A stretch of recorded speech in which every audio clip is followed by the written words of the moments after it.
সহিহ বুখারীর বর্ণনা, সালাসাতুন ফিল গার।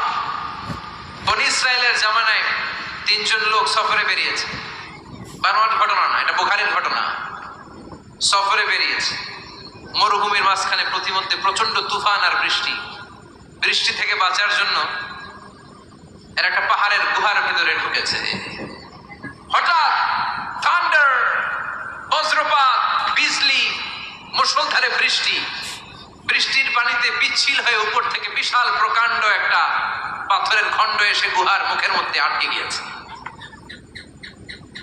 যেই গুহার মুখ দিয়ে তারা ঢুকেছে, ওইখানে বিশাল একটা পাথর গড়িয়ে এসে উপর থেকে বলল, অন্ধকার, ভিতরে কোনো আলো নাই, কোনো জনমানব নাই, বাঁচানোর কেউ নাই, কিছু দেখা যায় না, ঘুটঘুটে অন্ধকার। বাইরে থেকে আলো আর অক্সিজেন যে আসবে ওই সুযোগটাও নাই। তিনজন বুঝে গেল আমাদের মৃত্যু এখানেই হবে। আমাদের কঙ্কাল গুলো শত শত বছর এখানে পড়ে থাকবে, কেউ উদ্ধারের জন্য আসবে না, ঠিক কিনা? বাঁচানোর কেউ নাই, অক্সিজেন যতটুকু আছে কিছুক্ষণ পরে এটাও শেষ হয়ে যাবে। তিনজনের একজন বলল, আমাদের বাঁচানোর কেউ নাই, একজন ছাড়া তিনি কে? আমাদের তিনজনের জীবনের এমন কোন নেক আমল আছে কিনা যেটা দিয়ে আল্লাহর কাছে দোয়া করা যায়? কার জীবনে কি নেক আমল আছে যেই নেক আমলটা দুনিয়ার কোনো মানুষকে দেখানোর জন্য করা হয় নাই, শুধু করা হয়েছে কার জন্য? এরকম কোন নেক আমল থাকলে দোয়া করা শুরু করো, এছাড়া আমাদের বাঁচার কোনো উপায় নাই।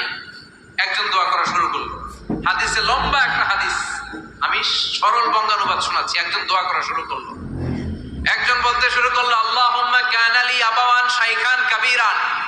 ও আল্লাহ, আমার বৃদ্ধ বৃদ্ধা মা বাবা ছিল, আমি পেশায় ছিলাম রাখাল। প্রতিদিন রাখালগিরি করার পরে, ছাগলের দুধ দহন করার পরে যখন বাসায় ফিরে আসতাম, সবার আগে আমি আমার আব্বা আম্মারে দুধ খাওয়াতাম।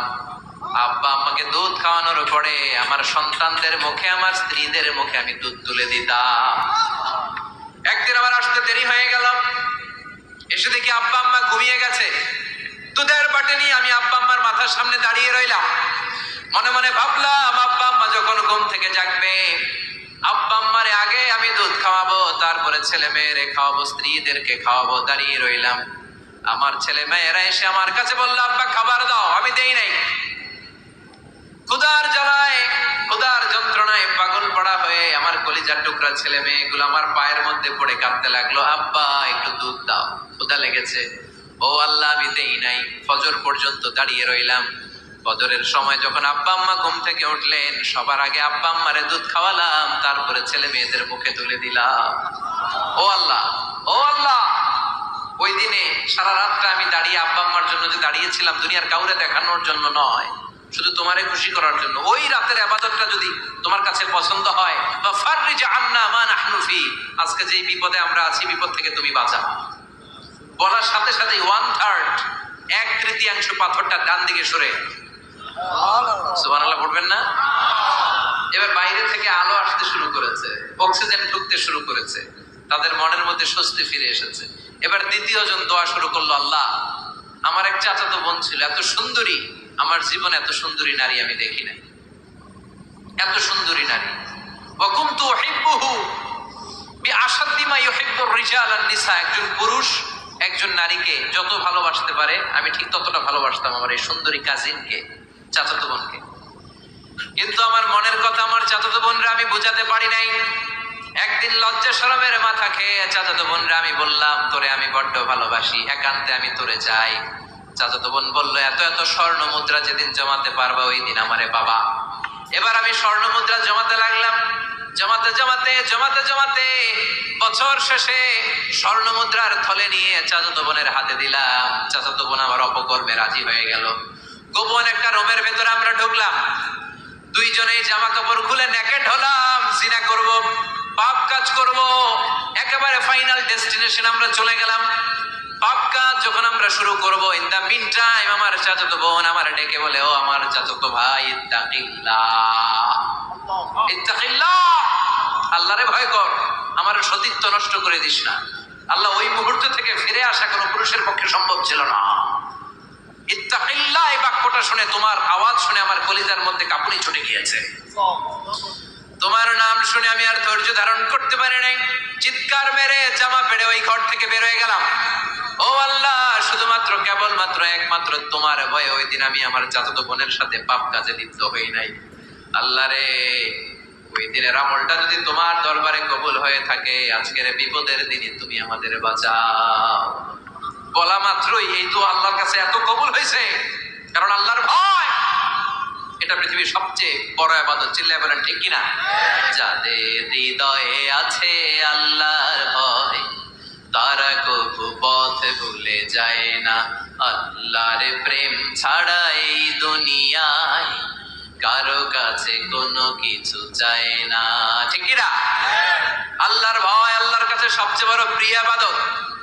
আল্লাহর কাছে দোয়াটা এত পছন্দনীয় হয়েছে, মুহূর্তের মধ্যে 2/3 পাথরটা গুহার মুখ থেকে ডান দিকে সরে যায়। 2/3 পাথর এখন সরে গিয়েছে। এবার তারা বেরোতে চেষ্টা করলো, দেখা যায় হাত বেরোয়, কারো পা বেরোয়, মাথা বেরোয়, কিন্তু পুরো বডিটা নিয়ে বেরোয়া যায়। বাকি আছে কয়জন? কথা কন। এবার 3 নাম্বার লোক দোয়া করতে শুরু করেছে, আল্লাহ ইন্নী ইস্তাজারতু উজারা ফাদাফা'তু সামারাহুম। আল্লাহ, আমি অনেকগুলো শ্রমিক ভাড়া করেছিলাম, তাদেরকে দিয়ে কাজ করিয়ে তাদের ঘাম শুকিয়ে যাওয়ার আগে প্রত্যেকটা শ্রমিকের পারিশ্রমিক আমি দিয়ে দিয়েছি। সবগুলো শ্রমিক আমার কাছ থেকে পারিশ্রমিক বুঝে নিয়েছে, একজন ছাড়া। একজন না নিয়ে চলে গেছে। তার টাকা তারে আমি বুঝাই দিতে পারি নাই। তার রেখে যাওয়ার টাকা দিয়ে আমি কয়েকটা ছাগল কিনলাম। ওই ছাগল পালতে পালতে বাচ্চা দিল, আরো বাচ্চা দিল, দিতে দিতে বিশাল ছাগলের ডেয়ারি ফার্ম বানালাম। 1 যুগ পরে ওই শ্রমিক এসে বলে, এ আমার মালিক, 12 বছর আগে তোমার কাছে কাজ করেছিলাম, টাকা কিন্তু নেই নাই, টাকা দাও। আমি বললাম, ওই যে বিশাল ছাগলের বড় একটা ডেয়ারি ফার্ম দেখা যায়, পুরো ডেয়ারি ফার্ম তোমার, ডেয়ারি ফার্মটা তুমি নিয়ে যাও। শ্রমিক আমারে বলতে লাগলো, তাস্তাজিউ মিন্নি, আমার সাথে ঠাট্টা করো নাকি? একদিনের পারিশ্রমিক দিয়ে ডেয়ারি ফার্ম হয় নাকি? যতটুকু টাকা তোমার কাছে আমি 12 বছর আগে পেতাম ততটুকু দিলেই চলবে। তারে আমি বুঝিয়ে বললাম, তোর টাকা দিয়ে ছাগল কিনেছি, ছাগলের ব্যবসা করে ডেয়ারি ফার্ম বানিয়েছি, একটার পর একটা ছাগল বাচ্চা দিতে দিতে আজকে হাজার হাজার ছাগলের এই ডেয়ারি ফার্ম, পুরো ডেয়ারি ফার্মটা আমি তোরে দিয়ে দিলাম।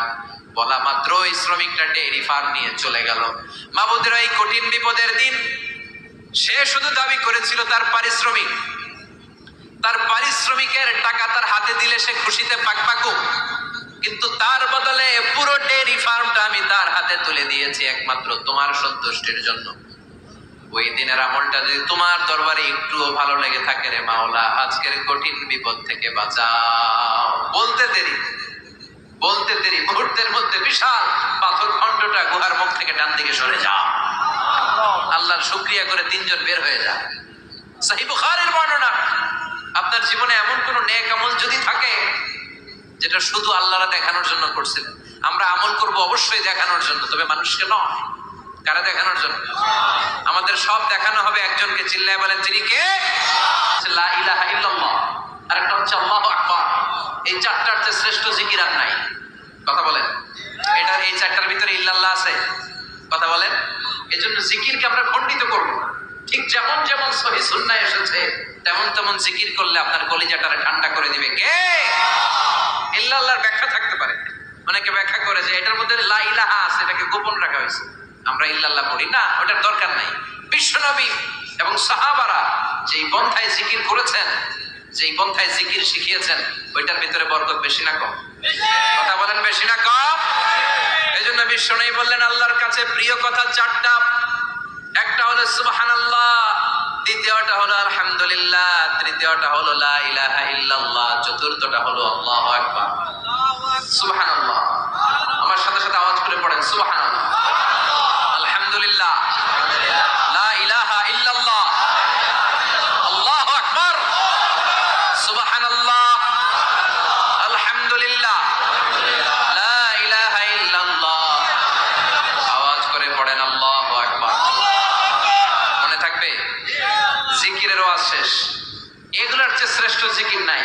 সবচেয়ে শ্রেষ্ঠ জিকির লা ইলাহা ইল্লাল্লাহ, সবচেয়ে শ্রেষ্ঠ কালিমা আল্লাহর কাছে এই 4টা। একটু খেয়াল করে দেখেন, এই প্রতিটা জিকিরের মধ্যে আমার আল্লাহর নাম আছে না নাই?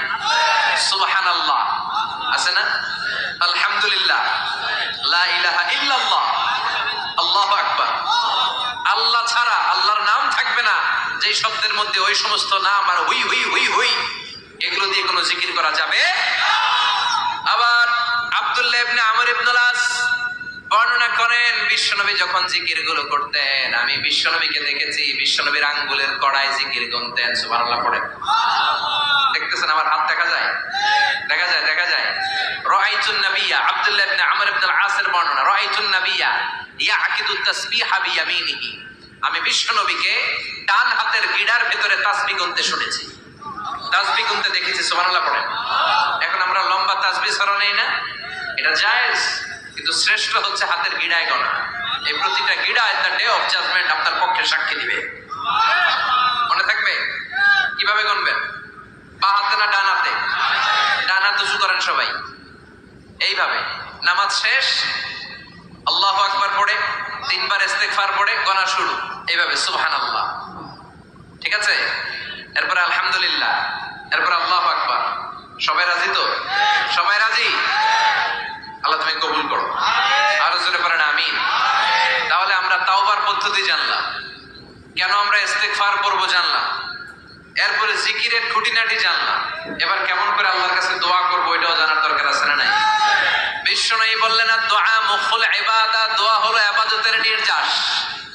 যে দোয়া করে না সে কিছুই করে না।